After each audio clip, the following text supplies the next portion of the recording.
श्री स्वामी समर्थ, श्री शिवाय नमस्तुभ्यम। मित्रांनो, येत्या 2 ऑगस्ट रोजी माननीय श्री पंडितजी मिश्रा सायंकाळी 7 वाजता एक ऑनलाईन पूजा घेणार आहेत। श्रावणातील ही पूजा खूप महत्त्वाची आहे आणि त्यामध्ये त्यांनी काही सामग्री आणि काही गोष्टी सांगितलेल्या आहेत आणि बऱ्याच लोकांना ती सामग्री नेमकी आहे तरी कोणती आणि ते खूप गोष्टी आहेत जे त्यांना समजल्या नाहीत, ते सर्व पाहायचं आहे आपल्याला आजच्या या व्हिडिओमध्ये। आणि त्यांनी खूप सारे असे सांगितलेल्या गोष्टी आहेत ज्या खूप लोकांना समजल्या नाही आणि लोकांना या पूजेबद्दल खूप सारे प्रश्न पडत आहेत। तर प्रत्येक प्रश्नाचं उत्तर आजच्या व्हिडिओमध्ये तुम्हाला मिळणार आहे। फक्त त्यासाठी हा व्हिडिओ जराही स्किप न करता पूर्णपणे शांतपणे ऐका। मित्रांनो, खूप लोकांचा पहिला प्रश्न होता की ते पूजे सामग्री आहे ते कोणती होती, त्यामुळे या व्हिडिओमध्ये आम्ही तुम्हाला फोटो सहित प्रत्येक पूजा सामग्री दाखवणार आहोत। धतुरा कसा असतो, कमलगठ्ठ कसा राहतो, प्रत्येक जे पंडित मिश्रांनी सांगितलेलं आहे ते प्रत्येक वस्तू आम्ही तुम्हाला फोटो सोबत सांगणार आहोत। गहू कशा प्रकारे घ्यायला पाहिजे, कोणत्या प्रकारचा गहू हवा आहे ते प्रत्येक तुम्हाला या व्हिडिओमध्ये आम्ही फोटो सोबत सांगणार आहोत। सोबतच मित्रांनो, या ऑनलाईन पूजन अभिषेक मध्ये खूप लोकांना काही गोष्टी आहेत ज्या समजल्या नाहीत। खूप लोक या पूजेला पहिल्यांदा करणार आहेत, त्यामुळे या गोष्टी जाणणे त्यांच्यासाठी अत्यंत महत्त्वाचं आहे। या व्हिडिओला जराही स्किप न करता शेवटपर्यंत पहा। मित्रांनो, तुम्हाला या पूजेबद्दल काहीच टेन्शन घ्यायची गरज नाही आहे, कारण आम्ही तुम्हाला याबद्दल प्रत्येक माहिती पूर्ण डिटेल मध्ये सांगणार आहोत। त्यासाठी तुम्ही खाली लाल कलरचं सबस्क्राइबचं बटन दिलेलं आहे, त्याला दाबा आणि आमच्या चॅनलचे सदस्य व्हा आणि प्रत्येक प्रश्नाचं उत्तर तुम्हाला या व्हिडिओमध्ये मिळणार आहे। फक्त व्हिडिओ शेवटपर्यंत पहा। तर मित्रांनो, सगळ्यात पहिले आपण पाहूया 2 ऑगस्ट रोजी हे होणारी पूजा आहे, याला सामग्री कोणती कोणती आहे, कारण सामग्री हे सर्वात महत्त्वाचं आहे। जर सामग्रीच नसेल तर पूजा अपूर्ण मानली जाते। त्यामुळे आपण सर्वात पहिले सामग्री काय काय लागणार आहे ते फोटो सहित पाहूया। खूप वेळा खूप लोकांसोबत एक घटना घडते की ते पूजन सामग्री पूर्णपणे आणू शकत नाहीत, कारण त्यांना नेमकं आणायचं काय असतं हेच कळत नाही आणि टाइमवर विचारतात की आम्हाला हे सापडलं नाही किंवा हे कुठं मिळतं। तर अशी स्थिती तुमच्यासोबत न व्हावी त्यासाठी सामग्री पूर्ण पहा। तर मित्रांनो, चला सुरुवात करूया व्हिडिओला आणि पाहूया कोणकोणती सामग्री लागणार आहे, पण व्हिडिओ शेवटपर्यंत पहा। सर्वात पहिली जी सामग्री लागणार आहे आपल्याला ती म्हणजे 1 लोटा जल। 1 लोटा जल म्हणजे आपल्याला एका तांब्यामध्ये पाणी घ्यायचं आहे आणि ते एक तांब्याच घेऊन ठेवायचं नाही, तर सोबत आपल्याला एखाद्या कळशीमध्ये किंवा आणखीन 2-3 तांब्यामध्ये पाणी घेऊन ठेवायचं आहे, कारण जेव्हा पूजा चालू असते तेव्हा आपल्याला उठायची गरज पडली नाही पाहिजे। पूजा चालू असताना मधातून उठणे शुभ मानले जात नाही, त्यामुळे तुम्ही एक तांब्या जल घ्या आणि सोबतच आणखीनही जल म्हणजे पाणी जवळ ठेवा, जेणेकरून तुम्हाला पूजामधून उठण्याची गरज पडणार नाही। आता दुसरी जी सामग्री सांगितलेली आहे ती म्हणजे गव्हाचे दाणे। आता तुम्ही तुमच्या स्क्रीनवरती पाहू शकता तुम्हाला कसल्या प्रकारचे गव्हाचे दाणे घ्यायचे आहे। यामध्ये कीड लागलेले किंवा तुटलेले घ्यायचे नाही, पूर्णपणे साबित असलेले गव्हाचे दाणे घ्यायचे आहेत आणि हे जे तुम्हाला मोबाईल स्क्रीनवर दिसत आहे अशा प्रकारे असले तर उत्तम असेल। तुम्हाला गव्हामधून चांगले गहू बाहेर काढून ठेवायचे आहेत आणि 21 म्हणजेच 21 गव्हाचे दाणे तुम्हाला साबित असलेले बाहेर काढून ठेवायचे आहे। याला तुम्ही बाहेर काढून ठेवू शकता आणि हे वेळोवेळी मिळणार नाही, त्यामुळे याला आधीच बाहेर काढून ठेवा। मित्रांनो, आता नंबर 2 ची जी सामग्री आहे ते आहे कमलगट्टे। कमलगट्टे तुम्हाला तुमच्या मोबाईल स्क्रीनवर दिसत असेल।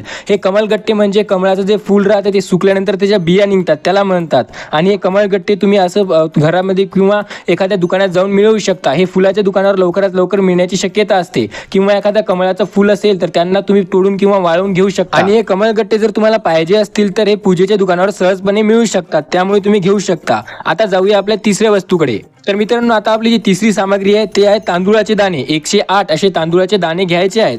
ते कसे घ्यायला पाहिजे तुम्ही स्क्रीनवरती पाहू शकता। हे लांब लांब असायला हवे आणि मधातून कुठूनही तुटलेले नसावे, हे पूर्णपणे चांगले असावे। तुम्ही तुमच्या मोबाईलच्या स्क्रीनवरती पाहू शकता, या फोटोमध्ये दिसत आहे तसेच तांदूळाचे तुम्हाला ते 108 दाणे घ्यायचे आहेत। मित्रांनो, तांदूळाचे जेव्हा तुम्ही दाणे घ्याल तेव्हा त्याच्यावर डागही कोणत्याही प्रकारचा नसावा आणि या पूजेमध्ये जमेल तेवढे तुम्ही चांगल्या प्रकारची सामग्री वापरण्याचा प्रयत्न करा। जर तुमच्या घरात चांगले तांदूळाचे दाणे नसतील तर तुम्ही पावभर किंवा अर्धा किलो किराणा दुकानमधून सुद्धा घेऊ शकता। आता मित्रांनो, पुढची जी सामग्री आहे ती तुम्हाला सहजपणे तुमच्याच घरात मिळून जाईल, ते म्हणजे 21 काळ्या मिरचीचे दाणे। आता हे आपल्याला मसाल्यात टाकणारी वस्तू आहे, त्यामुळे घरात सहजपणे मिळून जाते आणि यामध्ये आपल्याला गोल गोल पाहायची आहे आणि फुटलेली किंवा किडलेली अशी कसल्याही प्रकारची काळी मिरच घेऊ नका। काळी मिरच हे गोलपणे जशी तुम्हाला मोबाईलच्या स्क्रीनवर दिसत असेल अशीच असावी आणि जर काय तुमच्या घरात किंवा तुमच्या स्वयंपाकघरात हे काळी मिरच नसेल तर तुम्हाला सहजपणे किराणा दुकानात हे मिळून जाईल, तर तुम्ही तेथून घेऊ शकता। आता आपली पुढची जी सामग्री आहे ते आहेत काळे तीळ। आता खूप लोक जेव्हा महादेवाची पूजा करतात तेव्हा काळे तीळ वापरतात किंवा ज्यांनी हे पाहिले नाही किंवा वापरले नाही त्यांनी या फोटोमध्ये पहा आणि हे सुद्धा सहजपणे किराणा दुकानावर मिळून जातील किंवा पूजेच्या ठिकाणी मिळून जातील। आता जी पुढची सामग्री आहे ते आहे धतुरा। आता खूप लोकांना माहिती आहे धतुरा काय असतो किंवा काही लोकांना माहित नाही, त्यांनी या व्हिडिओमध्ये पाहू शकता। या तुमच्या मोबाईल स्क्रीनवर तुम्हाला दिसत आहे। आपल्याला धतुराचं फूल नाही तर त्याला एक गोल फळ राहतं ते आणायचं आहे आणि हे जर तुमच्या घरापाशी झाड असेल तर तिथूनही घेऊ शकता किंवा किंवा तुम्ही इतर दुकानावर किंवा फुलाच्या दुकानावर जाऊन सुद्धा घेऊ शकता. आता हे धतुरा आणल्यानंतर आपल्याला एक किंवा त्याचं महाराजांनी तर एकच सांगलेलं आहे, बट आपल्याला एक किंवा दोन असले तरी चांगलंच आहे, काही विषय नाही. आता पुढची जी सामग्री आहे ते आहे बेलपत्र म्हणजेच बेलाचे पान. बेलाचे पान आपल्याला 7 पाहिजेत आणि ते 7ही पान एकदम चांगले असावे, त्याला कीड लागलेली नसावी किंवा ते तुटलेले नसावे आणि ते पूर्णपणे चांगले आणि ताजे ताजे असावे.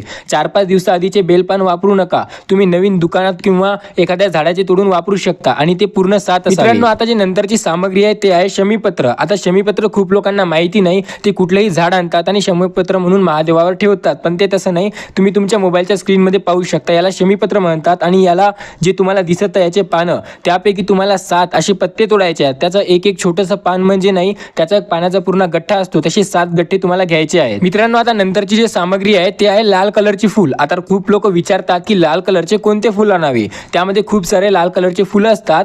तुम्ही घंटीचे, गुलाबाचे कोणतेही घेऊ शकता. माझ्या हिशोबाने सोपं आहे, तुम्ही गुलाबाचे फूल विकतच आणा आणि ते 7 पाहिजेत. लाल कलरचं कोणतंही फूल चालते, गुलाबाचं किंवा घंटीचं, असं प्रत्येक एक असं नाही. तुम्ही कुठल्याही प्रकारचं फक्त लाल कलरचं असलेलं फूल आणू शकता आणि ते फूल 7 असावे. आता बऱ्याच लोकांच्या घरात लाल कलरचं कुठल्याही प्रकारचं फूल असेल तर ते सुद्धा चालते. आणि जर तुम्हाला लाल कलरचं एकही फूल मिळालं नाही, एकच फूल मिळालं, 7 मिळाले नाही, तर तुम्ही त्या एका फुलाच्या 7 पाकळ्या राहतात ते वेगवेगळ्या करून त्याला तुम्ही अर्पण करू शकता. मित्रांनो, पुढची जी सामग्री आहे ते आहे पांढऱ्या रंगाचे फूल. आता हे जे तुम्हाला तुमच्या मोबाईलच्या स्क्रीनवर पांढऱ्या रंगाचे फूल दिसत आहे, हे खूप लोक महादेवावर अर्पण करतात. तुमच्याकडे हे असतील तर उत्तम आहे, किंवा दुसरी असतील ते पांढऱ्या रंगाचे हवे. असे 7 फूल पाहिजे आहेत पांढऱ्या रंगाचे. तुम्ही कोणतेही आणू शकता, फक्त त्यांचा रंग पांढरा असावा आणि ते फूल 7 पाहिजे. मित्रांनो, आता हे महत्त्वाची माहिती आहे, हे तुम्ही थोडं लक्ष देऊन ऐका. आता जे आपल्याला पंचामृत बनवायचं आहे ते आपल्याला आधीच बनवून ठेवायचं नाही आणि त्याच्यासाठी जे दूध लागणार आहे ते आपल्याला पॉकेटचं किंवा म्हशीचं घ्यायचं नाही. त्यासाठी आपल्याला शुद्ध गाईचं दूध घ्यायचं आहे. ते तुम्ही फुलं विकत आणू शकता. ते सुद्धा जास्त नाही पाहिजे, तुम्ही अर्धा लिटर किंवा थोडंसं पावभर आणू शकतात. आता तुम्ही मोबाईल स्क्रीनवर पाहू शकता, तुम्हाला पुढे दूधही दिसत आहे आणि गायही दिसत आहे. आता आम्ही तुम्हाला जाणून बुजून असं सांगत आहोत, कारण यामध्ये आपल्याला शुद्ध गाईचं दूध पाहिजे. सहजासहजी तुम्ही पॉकेटचं दूध वापरूच नका, जमेल तेवढं तुम्ही गाईचं दूध आणण्याचा प्रयत्न करा. आता जे दुसरी सामग्री आहे ते आहे दही. आता बरेच लोक दही आणताना पॉकेटचं आणतात.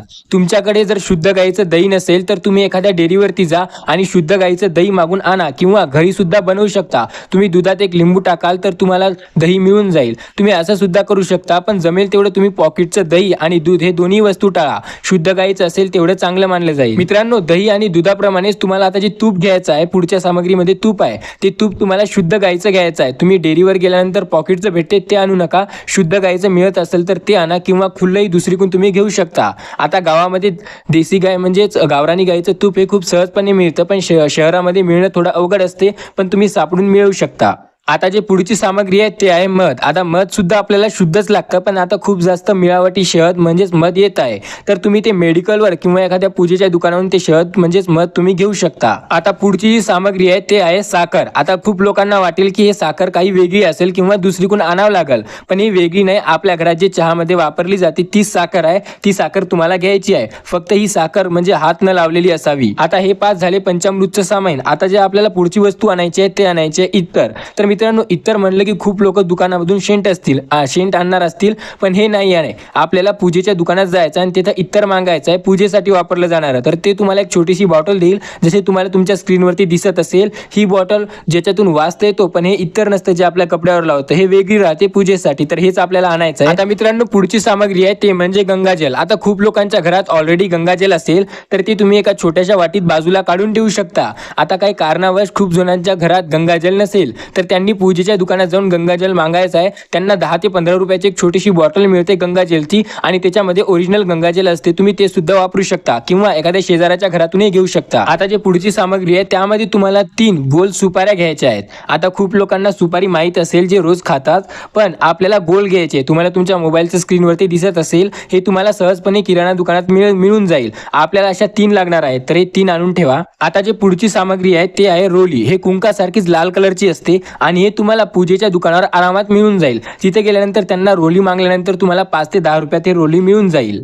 आता त्याच्यानंतर आहे मोली. आता रोली आणि मोलींना खूप लोक एकत्र मिक्स करतात आणि एकच आयटम समजतात, पण जे रोली असते ते राहते गंध लावणारी लाल कलरचा रंग असतो आणि जे मोली असते ते एका प्रकारचा धागा राहते लाल कलरचा हाताला बांधणारा. तुम्ही या मोबाईलच्या स्क्रीनवरती पाहू शकता रोली आणि मोली हे दोन्ही वेगवेगळे प्रकार आहेत. आता रोली आणि मोली हे दोन्ही तुम्हाला एखाद्या पूजेच्या दुकानावर मिळून जातील. आता मोली याचा अर्थ असा आहे की लाल रंगाचा कुठल्याही हाताला बांधणारा एक धागा हे तुम्हाला एका पूजेच्या दुकानावर मिळून जाईल. याचा आपल्याला पूर्ण गठ्ठा आणायचा आहे आणि जे मोली असते त्याची आपल्याला डब्बी आणायची आहे. आता मित्रांनो पुढची जी सामग्री आहे ते आहे अबीर. हे अबीर एका गुलाला सारखाच दिसतो, पण गुलाल तुम्ही स्क्रीनवरती पाहू शकता असा असतो आणि अबीर असा असतो. हे थोडा काही कुमकुम सारखंच असते. याला तुम्ही एखाद्या पूजेच्या दुकानावर गेले आणि अबीर म्हटल्यानंतर तो तुम्हाला नक्की देईल. आता पुढची जी सामग्री आहे ते आहे पिवळ्या चंदनाची आणि लाल चंदनाची एक एक शिशी आणायची आहे. हे सगळी सामग्री आपल्याला पूजेच्या दुकानावर नक्की मिळून जाईल. जिथे हे डब्या मिळतील आणि यामध्ये थोडंसं महाग असतील तर चांगलं असेल, कारण जे वस्तू सस्त्या असतात त्यात मिळावट खूप असते. मित्रांनो आता जे आपली पुढची वस्तू आहे ते आहे कापूर. आता कापूर खूप लोकांना समजत असेल, खूप लोकांना डब्बीतला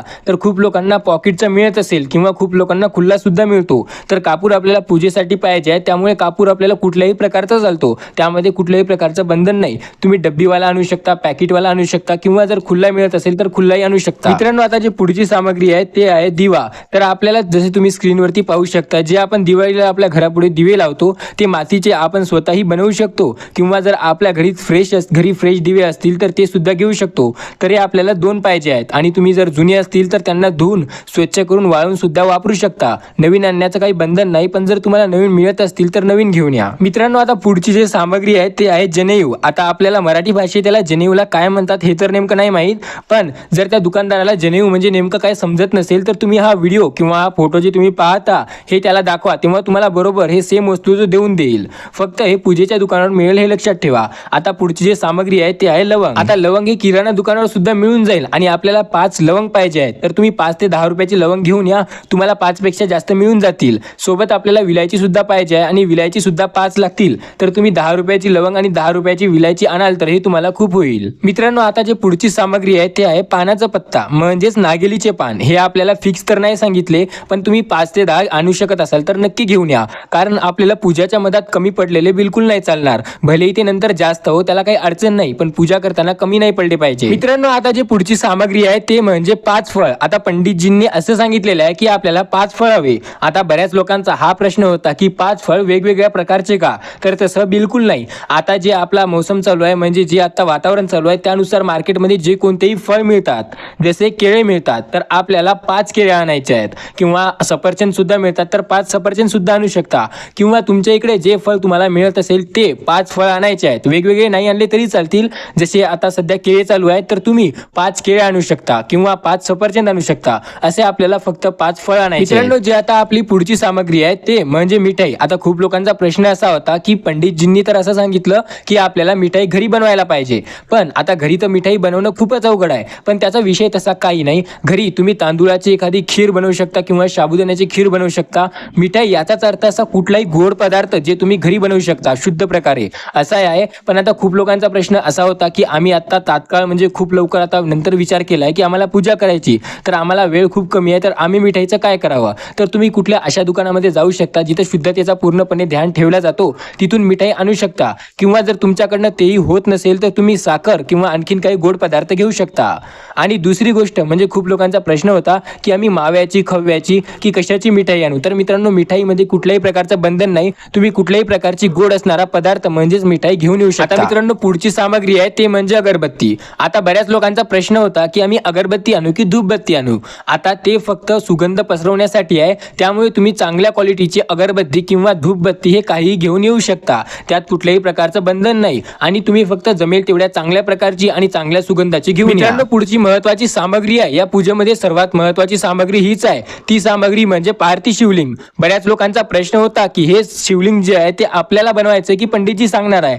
तर मित्रांनो सर्वात पहिलेच सांगतो, लक्षात ठेवा हे शिवलिंग आपल्याला आधीच बनवून ठेवायचं आहे. पंडितजी पूजेमध्ये डायरेक्ट हे शिवलिंग रेडी असणार आहे, त्याला येऊन पूजा कशी करायची ते सांगणार आहेत. आता हे शिवलिंग आपल्याला काळ्या मातीचा बनवायचा आहे आणि बऱ्याच लोकांचा प्रश्न होता की हा बनवायचा कसा, आम्हाला तर जशाला तसा जसा स्क्रीनवरती दिसत आहे तसा शिवलिंग जमणार नाही. तर काळजी करू नका, तोडका मोडका का होईना, फक्त जलधारा बराबर आली पाहिजे असं शिवलिंग बनवायचं आहे. आणि हे शिवलिंग बनवताना सुद्धा विशेष प्रकारची काळजी घ्यायची आहे. ते काय आहे आणि हा शिवलिंग बनवावा तरी कसा, कारण पंडितजी डायरेक्ट रेडी असलेला शिवलिंग आणणार आहेत. तर तुम्हाला तो आधीच रेडी ठेवायचा आहे. जेव्हा पूजा चालू होईल त्याच्या आधीपासून हे शिवलिंग तुम्हाला बनवून ठेवायचं आहे. तर हा शिवलिंग बनवायचा कसा तुम्ही कमेंट करून आम्हाला विचारा. आम्ही त्यावर लवकरात लवकर एक नक्की व्हिडिओ घेऊन येऊ. मित्रांनो, आता सर्वात महत्त्वाचं म्हणजे पूजा विधी कशी असणार आणि काय असणार. तर पंडितजींनी साफ सांगितलेलं आहे की लाईव्ह टीव्हीवर किंवा मोबाईलवर तुम्ही पाहू शकता. ते प्रत्येक घरोघरी चालणार आहे. आणि जर का तुम्हाला हे पाहायचं असेल तर तुम्ही आपल्या चॅनलवर सुद्धा लाईव्ह पाहणार आहात. तुम्ही आपल्या चॅनलला सबस्क्राईब करून ठेवा. येथे सुद्धा डायरेक्ट लाईव्ह तुम्हाला पूजा विधी मिळणार आहे. आणि ते पण एकदम करेक्ट. अख्ख्या महाराष्ट्रात आपलं चॅनल टॉपला आहे आणि प्रत्येक गोष्टीची काळजी घेऊन जशाच तशी एकदम खरोखर माहिती आपल्या चॅनल देते. त्यामुळे आपल्या चॅनलवरती सबस्क्राईब करून चॅनलचे मेंबर जरूर बना. श्री शिवाय नमस्तुभ्यम. श्री स्वामी समर्थ.